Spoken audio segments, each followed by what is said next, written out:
Hello, this is Werewolf the podcast, and this is me talking, the werewolf, Wil. This is episode 107. Hopefully you've listened to the other Viking episodes from at least 101. That way that you'll kind of know what's going on. We're continuing our journey with the werewolf soul Fen and his human from this Viking time, Thorstein. They're working their ways to being the most famous and most powerful men in the Ostman nation. That's the Vikings. If you don't know what Ostman are, it's Vikings. They're cool, innit? Housekeeping duties need to be done, apparently. I'm supposed to do this at the start of the podcast, not at the end, apparently, because no one apparently listens right to the apparent end. It's a bit rude if you ask me. I always tell you I love you at the end. Anyway, getting on with it. The podcast is going from strength to strength, thanks to those of you listening every week to this stuff. Can't say shit. I have to say stuff. Yeah. I guess you're enjoying it. I hope so. In the description, there's like a description that comes along. If you download the podcast, there'll be a description that goes along with it. And in that description, there are things for you to check out where you can interact with me and other like-minded people. Yes! There are links to Twitter and Facebook. The Facebook group is growing, and recently through polls, they decided what I will do with certain characters. See? It's all interactive and shit. It's great, isn't it? Today we're going to get all mystical and bollocks. I hope you enjoy mystical bollocks. It's always good bollocks, isn't it? Mystical bollocks. A visit from the Allfather. My name is Thorstein, and I'm an Ostman. I'm 15 winters and already a man of respect. I am paired with the wolf soul Fenrir. I've told you all this before. For days now we've been watched by two black birds, two ravens have been following our every move and have been with us every hour of every day, it seems. If we can't see them, we can hear the rustle and the flutter of wings. We can see the flash of eyes even in the darkness, the shadows in the light. They seem to be listening and watching. They are the harbingers of one man, one of the gods, the god you know as Odin. I know him more as Aldafar, the Allfather. 3 days have passed since a man knocked on our door. My mother, never one to fear, welcomed the stranger, as all the Norse should. This was already strange, as with my new abilities and senses, I normally would have been aware of the man entering our steadings long before he reached our threshold. I would have greeted him before he got to our door.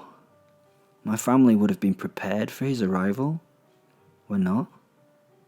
The man was old but hearty. His age, I couldn't guess. He wore a long woolen cloak, and his clothes were fine and those of a man who was of a noble background. He told my family that he was going through the lands to seek and meet the next great king of the Ostman.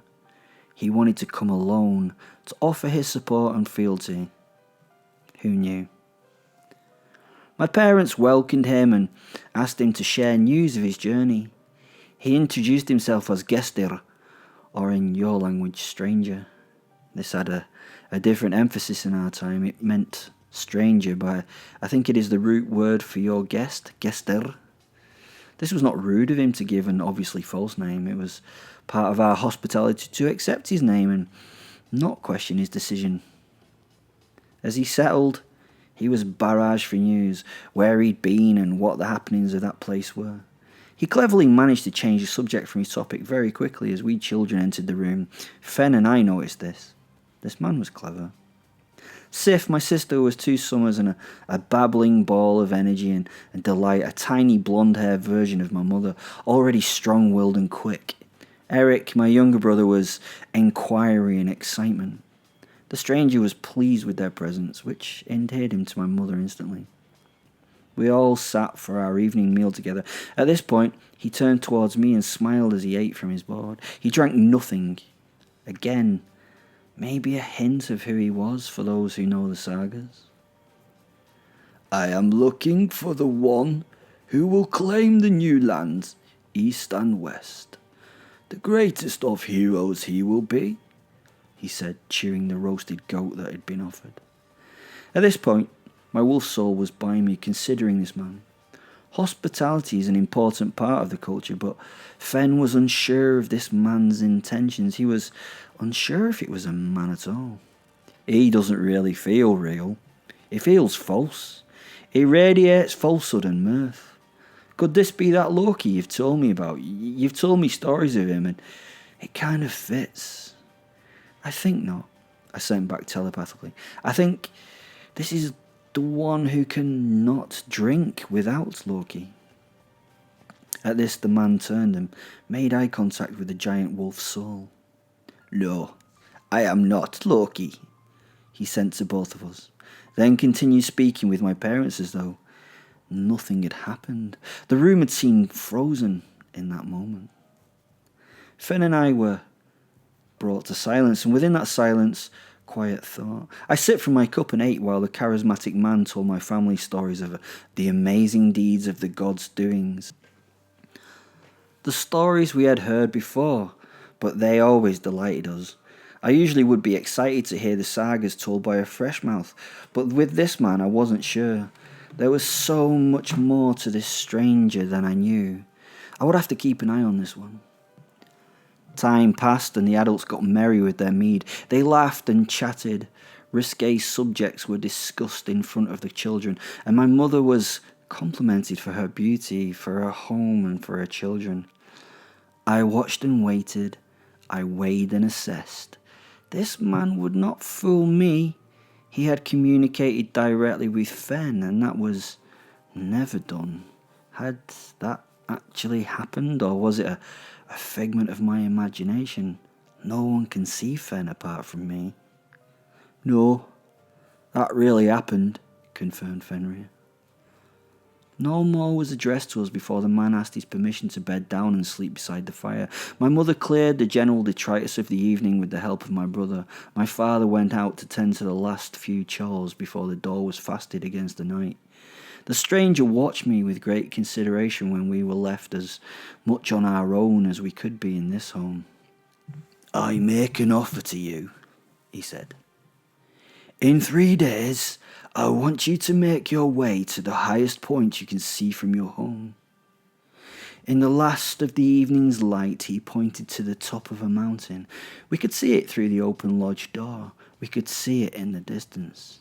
If you can get there by this time in 3 nights, I will give you everything you wish for. He smiled, and turning, pulled his hat over his eyes. No more was said. It took me a lot to get to the top of this fucking hell, and I had no idea if the man had been taking the piss out of me or not, but I wanted everything, so I couldn't miss this opportunity. The man himself had gone from the hearth in the morning after his stay. Even the door was still tired, but my mother and father commented, half joking, how they'd been visited by one of the Jotir. Fen and I smiled at this, because we knew which one. Well, I say it was hard to scale this peak, but with my wolf soul's aid, I can choose to be a wolf at will. A wolf has no difficulty with this journey, and we get there many hours earlier than the evening of the 3rd day. We now sit bored at the top of the mountain. It affords a great view of the local area, but even that gets a little dull after the time. Then the clouds form below in the valley, eventually rising up and hiding us inside them. Is this the man's plan? Or maybe the gods, to bore us into leaving? If I were just human, I wouldn't be able to find my way home from here. If I was just human, the temperature and the falling rain would kill us with the cold and wetness it brings. As a wolf, I lie and snooze, cozy in my black pelt, sensing the world through my hearing and smell. I hear the white-tailed eagle screech his homecoming to his roost and feel the nest is full of young. I smell the passing of the lynx and the hare. I wouldn't have expected them at this height, but they've been here recently. A bear bellows in the distance, but the rain is the predominant sound as it strikes the ground and the foliage with what seems some angry vengeance. Then darkness falls and we grow annoyed at the world, but settle beneath the shelter of a pile of stones near the summit. knowing nothing will get close to us or reach the peak without waking us and getting our interest. Then, I suddenly wake up. The rain has stopped and the cloud layer has gone. The night is full of the embers and sparks of muspellium, arranged in the patterns and travelling the paths given to them by the gods. I find them comforting, much more comforting than the murky world that pressed into me before. I think you call them the stars. One of those stars drops from the sky and, fizzing and burning, comes to a stop at a short distance from me now. It hangs above the ground at about my seated eye level. It sits like a floating fire ember in the night. Fen and I are entirely focused on it. We get up and move towards it, being careful on my forepaws and taking my time. We are wary of the fire spark burning before us. Sensible in this case. It suddenly pops like the damp log on fire and embers fly in every direction. I jump as a reflex and turn away from the bright spark. The flashes ruin my night vision and it takes a while before I can see it. Where the sparkling star had been was now empty space. I cannot describe what I saw very well. Not empty, but in the air was like a small hole. It was as though the burning thing had burnt a hole through it. Well, to somewhere else. The hole grew larger. Now it was the span of a man's hand, and I made my way towards it. It didn't feel dangerous in any way. I just had to have a look. Curiosity had got the better of me. We eventually held our wolf eye to what seemed like a hole in a wall. It was as though I was looking into another room from the gigantic one I was in. It felt like I was like looking into a world next door. The spark had burnt a hole from this one to another. Was this real? Was I still asleep? Was I dreaming this? Fenrir and I were both confused. He can generally reassure me at times like this, but he had no idea what was going on either, so he kind of joined me in awe at what we saw. Through the gap, we saw flashes of a gigantic golden shining hall with gates that could fit 100 men shoulder to shoulder. Above the monstrous doors, a giant wolf, and above him there was an eagle riding on the thermals. These two creatures are, again, gigantic and seem to be watching over the men as they march forth. What is this place? We ask one another in our heads, what is this place? Even though we are the same being and have the same thoughts within that being, we ask each other. This must be I believe this is the Hall of the Slain. We see a sea of men with a sea of spears with shining points and shining armour. Then we hear harsh squawking and the battering of wings as something hits and pushes against the view hole. We move away and a soft black body births its way into this world, followed by another. The raven's thoughts and memory come from the other world, and they land before me, staring at me only as a craven raven can. I can sense their overwhelming intelligence, and they view me in silence for a moment, seeming to work me out for what I am. I can feel them look at me and into me. Birds are just so different from those furry, non-feathered animals. These creatures move too quickly and twitch and snap their wings. They study me and then start making a fuss as they seem to fight between themselves. They're pretty mesmerizing. The feathers are black, but they've got this kind of, I suppose you call it iridescence of a black rainbow of sorts. Flashes of bright and vivid, unnatural colours are seen as they flash their wings and flutter about. And then, sudden silence and stillness. They just stand and stare at us silently and unmoving. It's much more disturbing than the uncontrolled movements they had been displaying previously. They stare, and they seem to be looking into us. Once satisfied, they flit away in silence on black wings, circling above us before diving back through the hole in the air. Then nothing but the wind and the hilltop. We sit and stare at where or what was a hole. It's gone. We keep our distance now as a new sound is heard. A fresh tear opens the gap again and the noise increases. A vast black eye becomes visible momentarily as it pressed to the gap and it looks at us, and a snarl starts. The eye disappears to be replaced by a large black nose, a nose of a bear or maybe a wolf? No, much too large for a wolf. It sniffs the air on this side of the world's wall and, seemingly satisfied, starts to push its way through the gap. It tears through the barrier until a giant wolf's head hangs in the air like those trophies in the Jarl's Lodge. It stops for a moment to look and listen to us, and then it continues its difficult journey until it stands before us, shaking its great grey, scarred, shaggy pelt. I feel its age more than I see it, and it gives me the sense of a world-weary old man as it stands before me.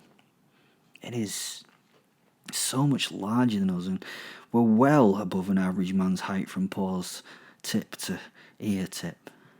Behind it, another wolf head starts the same journey. This wolf is different. It's white and young with beautiful blue eyes and seems to be the complete opposite of the other. It offers excitement and wonder in its eyes, and eventually the two most enormous creatures I've ever seen stand before me. They don't offer any threat. They offer nothing. Neither offers any scent either of any kind. They just stand and watch. I don't know which is which, but these must be Odin's wolves, Freki and Geri, the greedy and the ravenous. The giant white wolf sniffs the ground around the portal. As it does this, it keeps eye contact with us, but once satisfied, it lifts its head and moves to sit down next to the other. We stare uncomfortably now at each other before we all turn on some cue to the space in the air before us. The hole gets larger and the two birds barrel through it again, shockingly, and croaking and squawking to take a weird orbit whirling around us. The gap starts to pulse, and in the distance I can see a dark shadow-cloaked man walking towards me. The figure is weary and leans on a staff. I cannot see any features at this point, just I can sense his exhaustion. I recognise the man from the night before, still in his guise as the wanderer, not the warrior. I take this as a huge compliment. He doesn't need to impress me, and probably realises that even he would find it difficult to impress cynical little me. Odin. He comes as an old man, eventually arriving at the gap where we see him as a whole. His cloak is blue wool with rich fur lining. His staff is a many-twisted bow. He labours before the hole for a moment, and he seems to prepare for a step so large.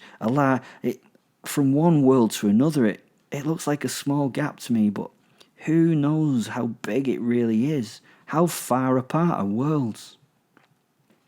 The hood he wears falls over his face to eye level, leaving most of his face in shadow, but we can see some of it. His left eye is closed and surprisingly unscarred. I always imagined it as being this scarred, missing hole. He's really not how I imagined Odin to be, yet I know exactly who he is. He stands before me and leans on his staff and wipes his mouth with the other arm. Fen and I, as one, stand in awe. He nods to me before turning to the wolves and patting each on the head.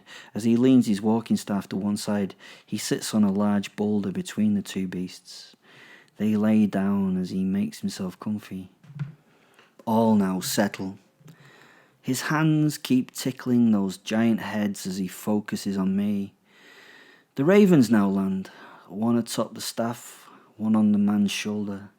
He turns to his head to one of them as it briefly ducks to his rising hand.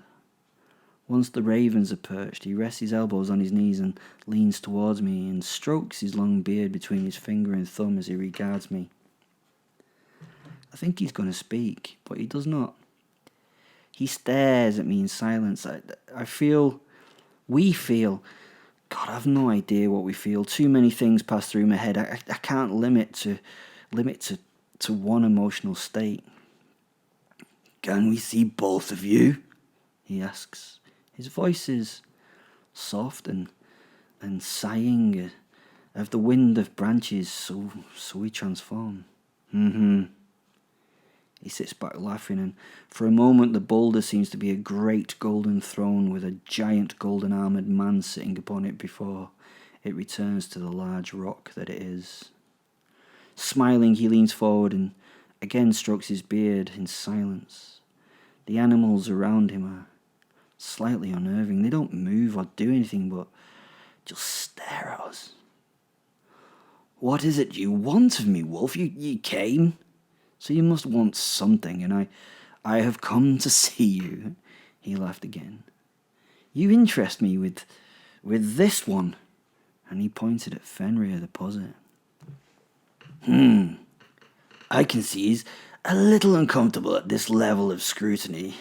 Then more laughter as he turns to the white wolf, which gets its nose stroked with a gentle caress before Odin sits back on his seat and drums his fingers on his knees as yet again he just examines us.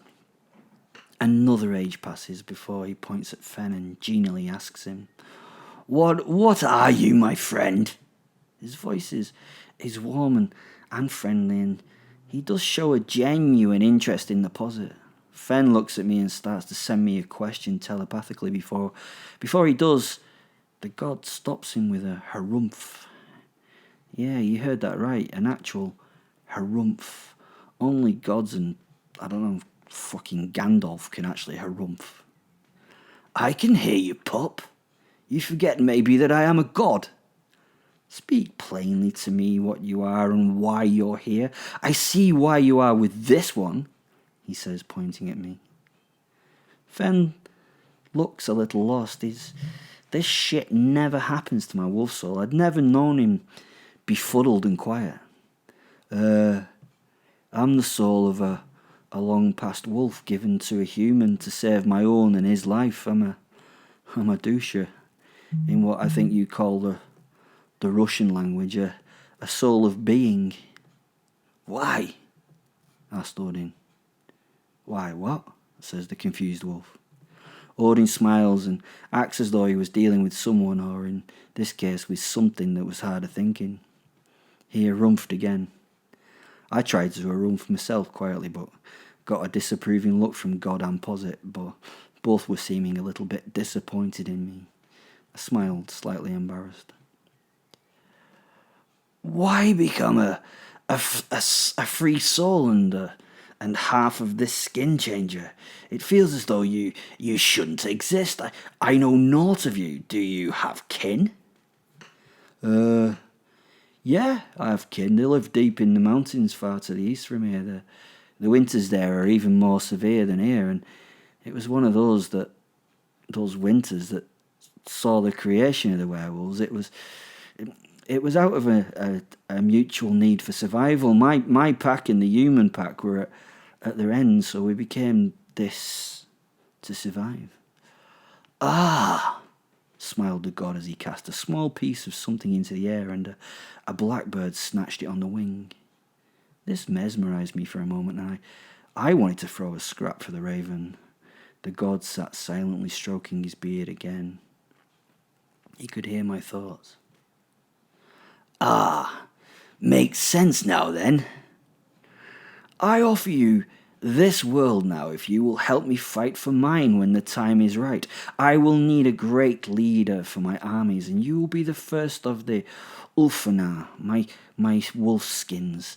I feel your power and have spoken to the Norns, who say your fate is long and full of valour and vigour, and it is intertwined with mine. If you accept my proposal, I will help you in your journey. What do you say? Fen and I looked at each other for a moment. There was no point thinking about it. We're in. Thanks for listening. That was another Viking podcast. As I say, next time I'm probably going to come back to the future just to have a little bit of a break from the Vikingness. If you have any questions or anything, just join us on Twitter or whatever and ask him. And yeah, there's books on there. Remember, Gregory's book is still available and is wonderful, and his second book's coming out soon, so support him as well. I'll leave a link in the description. And to those who've listened this far, and only you people who've listened this far, the truth is, I love you. Bye.